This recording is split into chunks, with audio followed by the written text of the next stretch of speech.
Khamenei கொல்லப்பட வேண்டும் அப்படிங்கறத இஸ்ரேல் உறுதியா இப்ப சொல்றாங்க. இப்போ அவங்களுடைய இலக்கு என்னவா இருக்கு? இஸ்ரேலுடைய இலக்கு இலக்கு எல்லோருக்கும் எங்கள் எல்லோருக்கும் தெரிந்த விடயம்தான்.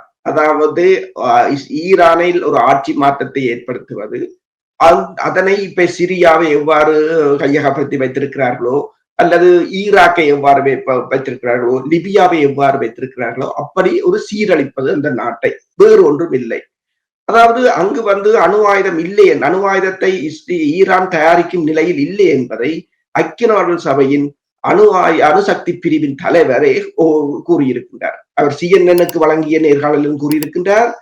ரஃபேல் குரோசி அவர் CNN-க்கு வழங்கிய நேர்காணலும் கூறியிருக்கிறார். அல் ஜசீராவுக்கு கூறியிருக்கிறார். எல்லோருக்கும் அவர் கூறியிருக்கின்றார் ஈரான் இல்லை என்று. அமெரிக்காவின் புலனாய்வுத்துறையின் அதிகாரியான டுல்சி கபாட்டும் கூறியிருக்கிறார் ஈரான் தற்போதைய நிலையில் அணு ஆயுதத்தை தயாரிக்கும் நிலையில் இல்லை என்று. ஆனால் டொனால்ட் ட்ரம்பும் இஸ்ரேலிய பிரதமர் பெஞ்சமின் நெத்தனியாவும் தான் கூறுகிறார்கள் உடனடியாக அவர்கள் இப்போது தயாரிக்கப் போகிறார்கள், அதை க்ளோஸ் ஆயிருக்கிறார்கள் என்று சொல்லி. இது எப்படி என்று சொன்னால், அந்த ஈராக் சண்டையின் போது கோலின் பவல் ஒரு குப்பியை கொண்டு ஐநாவில் காட்டி இது உடனடியாக, அதாவது டொனி பிளேயர் கூட கூறியிருந்தார் 45 நிமிடத்துக்குள்ள பிரிட்டனை அளித்தார்கள் சதாம் ஹுசேன் என்று சொன்ன மாதிரி தான் ஒரு காரணத்தை தேடுகிறார்கள் என்றுதான் இருக்கின்றது. ஆனால் இஸ்ரேலில் அணு ஆயுதம் இருப்பதாக கூறுகிறார்கள். அங்கு அணு உலைகள் இருக்கிறது.